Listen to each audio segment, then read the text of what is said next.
kemarin pas kita ke UIN itu kan aku nge-shoot yang Ma'had itu. Lah mungkin bisa dijelasin Ma'had itu apa, terus jaraknya misal itu tuh lokasinya Ma'had di kampus berapa? Kalau misal ada yang posisi itu maba tuh yang kuliah di kampus 3 apa kampus 1 tuh kejauhan gak sih kalau misal mereka tuh mau mondok di Ma'had gitu?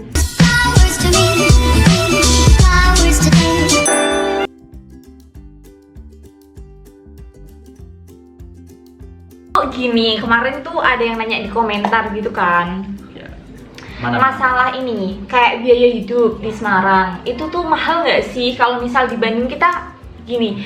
Kalau di UIN sendiri tuh banyaknya tuh dari daerah mana sih? Maksudnya sekitar Jawa Tengah atau mahasiswanya ya? Mahasiswanya yang kuliah di situ Kebanyakan mahasiswa dari mahasiswa UIN Holosan itu menyebar sih. Tapi maksudnya kayak populasi paling banyaknya tuh di mana? Dari Semarang pasti, terus daerah-daerah Pemalang, Banjarnegara, Tegal, Brebes. Ngapak orang kepenak. Iya, ngapak orang kepenak kayak banyak banget kayak gitu. Banyak banget.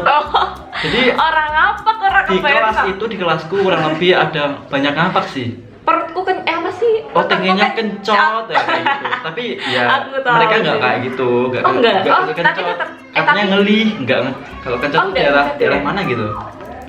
Ngelih, tingginya nyong-nyong tuh pasti banyak datang. Terus dari Jawa Timur juga ada, terus dari Sumatera juga ada, Sulawesi juga luar ada. Jawa juga ya berarti pasti. Ya. Terus ada juga dari Thailand, mahasiswa Patani.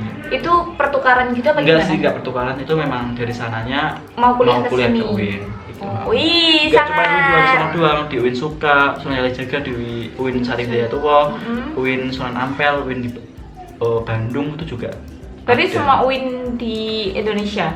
Itu mesti kebanyakan ada dari Patani. Karena kan Patani kan di daerah Thailand Selatan tuh ya, masih mayoritas itu banyak Muslim. Islamnya gitu? Iya, itu mayoritas Muslim. Iya. Di sana tuh banyak orang yang cadaran. Kayak gitu. Nah, tapi kalau di UIN kan peraturan kan nggak boleh pakai cadar kalau di kuliah. Jadi emang nggak boleh? Nggak boleh kalau di UIN. Setauku tuh cuman nggak boleh pakai jeans aja sih. Harus pakai rok gitu nggak? Misal pakai celana sih kulot gitu boleh nggak? Nanti bahas nanti aja. Oh iya, oke. Ini kan itu dulu. Nanti kan bisa. Oh iya, tentang biaya hidup nih. Itu kan berarti kalau yang aku lihat tadi itu kan kebanyakan di Jawa Tengah. Jawa Barat, Jakarta banyak banget. Tapi kalau misal disesuaikan sama Semarang, menurutmu tuh kayak masih hampir setara atau emang beda jauh banget sih kalau misal sama daerah Jawa Tengah lain gitu? Tenang, kalian untuk yang mau kuliah di UIN tenang, biar di wilayah UIN tuh di sekitarnya masih banyak warung-warung yang murah. Biasanya tuh ya di dekat-dekat kampus itu kan ada kayak warung makan itu biasanya murah-murah juga. Jadi teman-temanku juga kayak gitu. Ada yang masak sendiri, ada yang kontrak gitu kan. Jadi teman-teman bareng-bareng masak, itu lebih murah. Kalau misalnya ngekos sendiri ya paling kalau pengen jajan di luar doang sih. Dan itu sekisaran 10.000 15.000 udah bisa kok, udah dapet. Tergantung kalian sih maunya kayak gimana. Mau yang mewah? Mau yang mewah atau yang sederhana aja. Ya gitu aja. Jadi banyak pilihan sebenarnya. Kalau nggak mahal-mahal banget ya nggak murah-murah banget, ya standar aja lah. Masih tenang guys, mie instan masih murah kok. Mie instan masih anak kos. Anak kos ya andalan. Promak juga murah kan?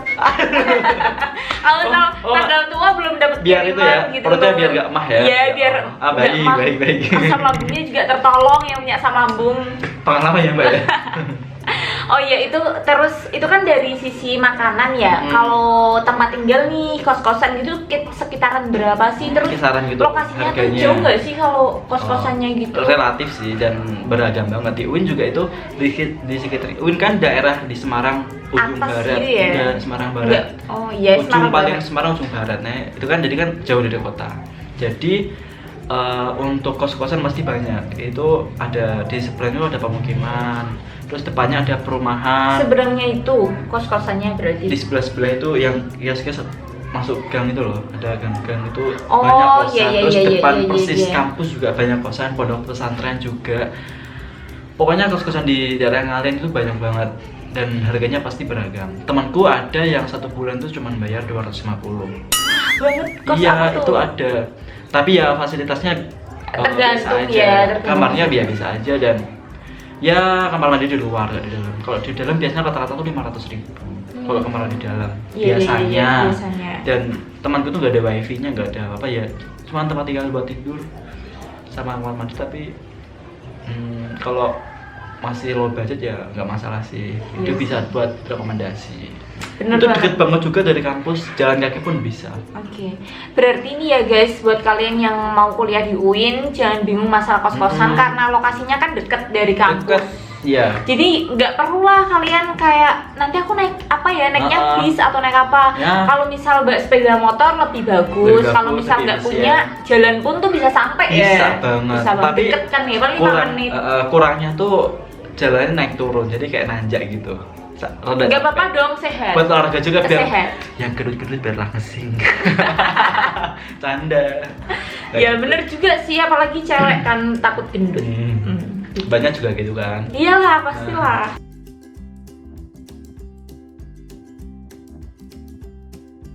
Aku nge-shoot yang ma'had itu. Lah mungkin bisa dijelasin ma'had itu apa, terus jaraknya misal itu tuh lokasinya ma'had di kampus berapa. Kalau misal ada yang posisi itu maba tuh yang kuliah di kampus 3 apa kampus 1 tuh kejauhan gak sih kalau misal mereka tuh mau mondok di ma'had itu? Jauh nggak? Oh, jadi di ma'had itu atau pondok dari UIN itu terletak di kampus 2. Di kampus 2. Di 2 masuk tuh kampus 2. di tengah ya guys. Ya, yang pas tanjakan itu. Jadi ini kampus 1, kampus 2, terus kampus 3. Itu dalam lingkup kampus. Jadi ya kalau misalkan kalian dari mondok itu pasti deket lah, nggak mungkin Deket jauh. ya? Soalnya udah Jalan satu. kaki bisa tuh Iya, berarti. pasti jalan kaki. Kalau nggak pakai motor tetap aja parkirnya dekat-dekat situ. Oh iya kan? Deket guys, Sama aja, santai. deket kok. Cuman ya itu pondok ini khusus buat wanita, buat perempuan. Oh yang cowok nggak ada? Nggak ada. Buat cewek Beruntunglah aja. para kaum wanita. Pasti lebih murah ya biasanya ya kalau kayak Kalau gitu. misalkan harganya sih aku kurang tahu berapanya kurang jelas. Cuman ya teman-temanku di kelas sih juga banyak kok yang ma'had. Yang tinggal di ma'had. Banyak. Karena ya di ma'had itu banyak kegiatan, banyak ya kayak di pondok pesantren pada umumnya lah. Kayak ngaji. Terus nanti kayak diskusi pembimbingnya gitu, juga. ada pasti. Tiap kamar tuh ada. Iya sih, bener-bener. Terus kalau nggak mau ngerjain tugas juga lebih deket sama kampus. Enak tuh. Wifi juga. Wifi juga, enak lah pokoknya. Dan kalian gak usah khawatir pulang sore ya, sama aja di situ. Sama aja, tetap di kampus itu. Tapi paling dibatasin jam 5 sore harus sudah sampai ma'had. Jam 5 sore. Iya. Oh iya, Meskipun- biar lebih jadi anak baik-baik ya kalau gitu. Meskipun ada kegiatan kampus harus izin dulu. Oh, izin Jadi- ke pengurusnya gitu Mm-mm, ya. Jadi tetap bener-bener kayak mondok gitu, nggak cuma buat tempat tidur tuh enggak. Jadi di ma'had itu ya kita belajar bareng, belajar bersama. Macam-macam sih belajar. Oke, kurang lebih ya kayak mondok gitu guys, tapi itu kalian sambil kuliah. Iya, seperti itu. Bagus sih, Dan mantap. sekarang for your information ya, sekarang pondok ma'had di UIN Songo buat isolasi mandiri. Benar, itu isolasi khusus mahasiswanya. Enggak, buat ini pemerintah Kota Semarang. Dari Pak Ganjar, Pak Hendi itu loh. Wah, Buat penampungan isolasi mandiri. soalnya emang Isolasi ini sih corona. bener-bener penuh banget ya akhir-akhir ini ya. Iya. Parah sih, kayak banyak rumah sakit rujukan di Semarang tuh bener-bener penuh karena dari wilayah kayak Kudus, Pati, Grobogan yang sana-sana itu tuh larinya tuh ke Semarang gitu loh. Iya, karena Semarang ibu kotanya ya. Jadi kayak lebih banyak rumah sakit yang jadi rujukan Kisah-kisah kan. Terlalu. Nah, Gitu guys. maka dari itu kalian harus tetap jaga Jaga protokol kesehatan. Tetap memakai Jaga masker, jarak, jaga jaga jarak. Tenang guys, kita sudah apa nih? rapid antigen. Oh iya. Udah mau vaksin juga, dan kita juga Emang satu kamu udah mau wilayah vaksin? besok Kamis Kamu daftar gitu? di kampus. Oh iya. Nah, di kampus Mantap, aku belum Terus tahu iya, sih iya. mau kapan. harus vaksin guys. Oke deh.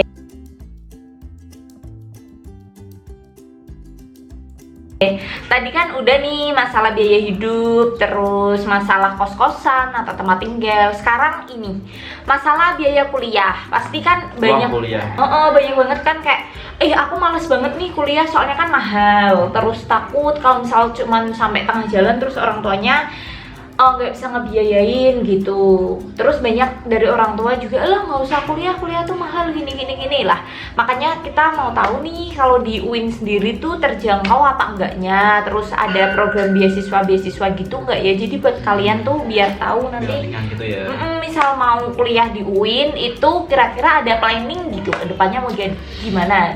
Setahu saya ya selama kuliah di sana tuh harga UKT atau uang kuliah tunggal per semester di UIN itu sesuai dengan kebutuhan sesuai dengan pendapatan orang tua ya. Oh, nah, sama jadi, berarti hampir sama di sama univ lain lah yang lain. Jadi ketika kita pas masuk udah keterima itu kita ngisi belangko tentang pendapatan belangko berapa, terus luas rumah gini-gini itu pokoknya yang tentang ngisi. keadaan ekonomi keluarga itu lah. pasti untuk patokan UKT kalian, dan pasti tiap mahasiswa tuh beda-beda seperti itu.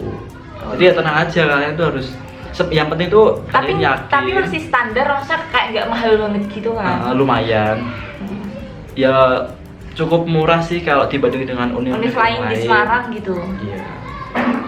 Kita nggak membandingkan ya guys, cuman cukup tahu aja. Cukup ya bisa kejangkau lah sama yang ekonomi menengah gitu, ataupun ekonomi yang bawah kan mungkin bisa juga nyari beasiswa kan. Oh iya, ada temenmu ada yang dapat beasiswa apa gitu mungkin? Ada di UIN tuh ada yang saya tahu tuh beasiswa tahfidz itu ada. Itu beasiswa apa ya tahfidz? Tahfidz itu yang tahfidz Al-Quran. Oh dapat beasiswa pasti. Terus ada beasiswa prestasi. Jadi kalian kalau misalkan mendapat juara-juara di kompetisi, terus ada sertifikat itu bisa diajukan dan nanti dapat.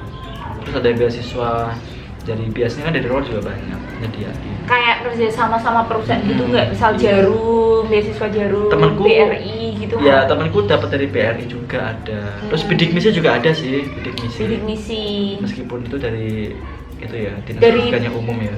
Dari pemerintah tapi gitu. Tapi tetap ada guys. Jadi buat kalian jangan takut masalah biaya kuliah, karena kalau kalian berusaha tuh pasti ada jalannya sih. Yakin, menurut aku yakin aja sih. Karena ya zaman sekarang bukannya apa-apa ya, kuliah itu penting sih buat membuka pikiran kita agar nggak tergoyahkan gitu loh. Soalnya kan ini ya kayak menurutku tuh gini sih, selama aku kuliah tuh aku tuh ngerasainnya tuh emang ilmu tuh ya penting, itu salah satu yang kita dapet gitu ya. Tapi tuh yang jauh lebih penting dan yang kita rasakan tuh di pola pikir sih. Iya itu pola pikir bisa membuka pikiran mindsetnya tuh beda kalau misal kita bisa lebih baik lagi. Aku rasanya gitu aja sih. Cuman ya balik lagi, ilmu bisa didapatkan di mana aja, tergantung kalian milih jalan yang mana gitu aja guys. Bener banget. Sumpah ini kita gak deep banget ya. Oh iya, kita deep talk gitu guys.